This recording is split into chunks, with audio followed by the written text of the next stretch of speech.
Hey, movie fans! So, this episode we're gonna talk about Deadly Blessing, a film by Wes Craven. I'm such a fan of his, like back in the 80s. I'm gonna explain that a bit in a while, but while researching some of his, actually not researching, I was just, like zapping around on Plex, that app on Fire Stick. Anyway, this came up, and then actually what caught my attention was Sharon Stone in it. But then I realized it was a horror movie by Wes Craven, so I checked it out. I mean, this channel is probably going to review a bunch of old and maybe weird movies. So if you're into that, great. If you're not, I don't think this is the place for you. But let's find out more about it. Well, this one is from 1981, so it's a bit after one of his early movies, which was The Hill Have Eyes, Part One and Two. I watched that also, but a really long time ago. I didn't do any reviews on that one yet, but anyway, I'm not sure if it's even worth it. I mean, we gotta cut him some slack since it was a very early, maybe even experimental film that he had done it by that time. But this one is kind of like a follow, not a follow up, but I would say I would say that it was much more professional, the editing and so on. And actually, one of the aspects that caught my attention, like at the beginning, was the score. So I'm not so like familiar with sound producers and so on, music producers and so on. But it caught so much my attention that I went to research who had done it, and it goes by the name of James Horner. I wasn't familiar with him, but actually, when I researched the films that he had done, he did do quite a lot of success. I mean, just gonna read out, some of his his work was the Titanic, Avatar, The Mask of Zorro, Willow, The Amazing Spider-Man, Karate Kid 2010, Troy, Bicentennial Man, Jumanji, Star Trek, The Rocketeer, Honey, I Shrunk the Kids, Cocoon, 48 Hours. I mean, this guy has a long list of success movies. So it was easy to see why it caught my attention, like right from the get-go. So that was an interesting, I would say, first impression. But yeah, so following up with the sound, actually, that was kind of a letdown. Right in the first scene, it was like a death scene. But anyway, this was so poorly executed that I thought, man, this can be Wes Craven, like the master. I mean, he's known for probably his masterpiece was Nightmare on Elm Street. But anyway, when I watched that first scene, I said, man, I'm not sure if I'm gonna watch watch all of it.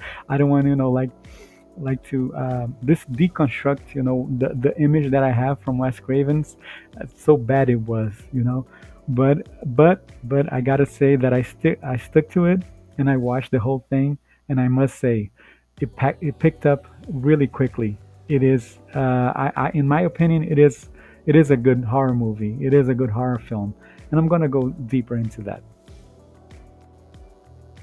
Well, I'm glad to say that the film did recover from the first horrible, poorly executed scene greatly. Actually, it it was slowly, from the beginning, after the death scene, of course, but it slowly recovered. But what I did realize in that slowly recovery phase is that it actually it reminded us why Wes Craven was the great director that he was. He was actually very good on creating like some creepy atmospheres, and that was found plenty throughout the film. But in the initial stages, you could see that being fabricated, I would say.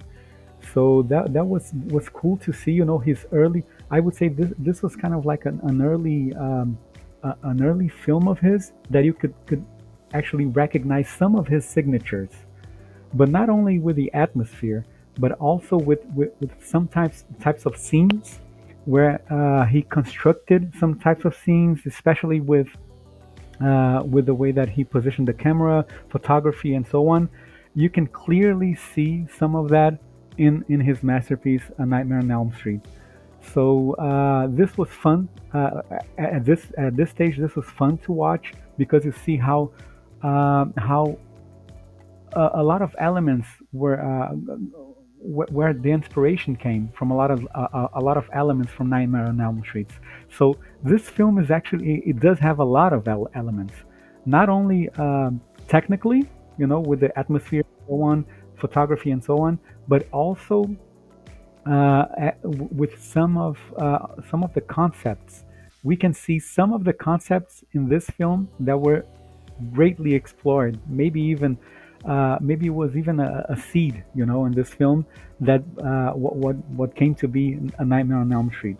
So it has already some elements, with the dreams and dreams being real or not and so on. I mean, very very subtle in this film because that's not like the main focus. I mean, the main focus is an Amish community and so on, and that um, and trying to explore, like that ambiguity, between people that are not from that community and people that are and so on. But it kind of like has a twist to it. It's not exactly what we expect it to be and so on, but it was really fun to see all of that that being crafted. What and a lot of elements, and also not only elements but sequences, and also together with sound and how that build, like some spooky scene and so on. Like there were a few of those, throughout the film, and then by the middle of the film, or maybe the middle to the end of the film, it really consolidated in a well crafted movie, except of course in the end, like the very very end, not the end, like where everything, like gets pulled together and so on and so on, but like the last scene, I think it was a bit over the top. But whoever is familiar with his type of films, Wes Craven, sometimes he does that, like he puts in something over there, like that they're like in the last scene that is like way off the movie, but it didn't ruin it. But it became kind of like maybe a thing that he wanted to construct to be known for, but it wasn't like awful. It wasn't like, again, not it didn't ruin the whole film, but it was just like a bit off. If it hadn't had that scene, maybe it would be like uh, a more solid, altogether film. But with the last scene, I mean, it's fun. It's fun, but it wasn't really needed. Let's say it like that.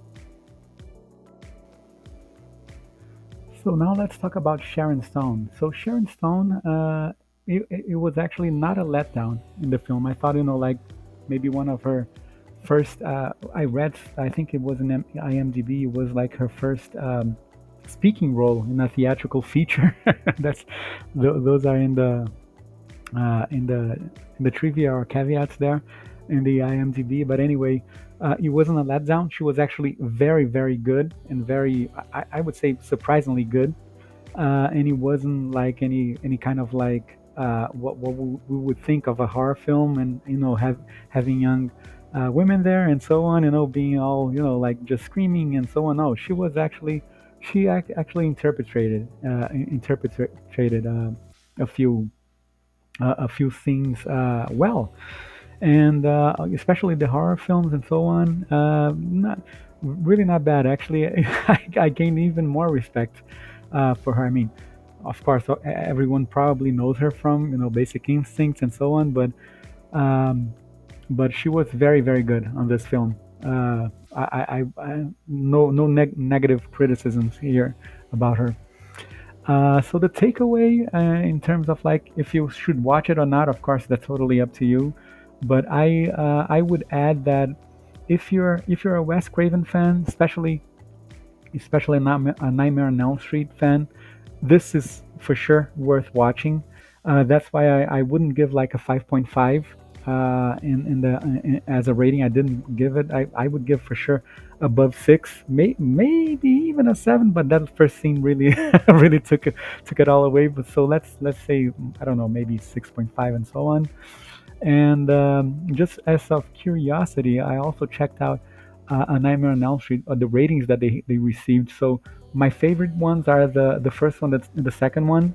The first one it received 7.4. The second from 1984, and from 1985, the second one received 5.5. I was surprised actually with the 5.5 from 1985 because these two, in my opinion, they're really good. They're really good. I mean, the first one maybe it's better, but I wouldn't think of the second one like being a bad movie or maybe a mediocre movie. I wouldn't think of it that way. I would think of a very good, solid horror film. Like actually, when I think when I think back at that period, like in the 80s and so on. By that time, the only horror film that really had spooked me a bit was like The Exorcist and Poltergeist. So and then it came A Nightmare on Elm Street, which was I think it took it to another level. That's why I became such a fan of Wes Craven. But it really stuck, in my memory for a long, long time. Thinking about, especially that I was a child at the time. But I always thought about, I did have some trouble sleeping and so on. If you're not familiar with that movie, watch it.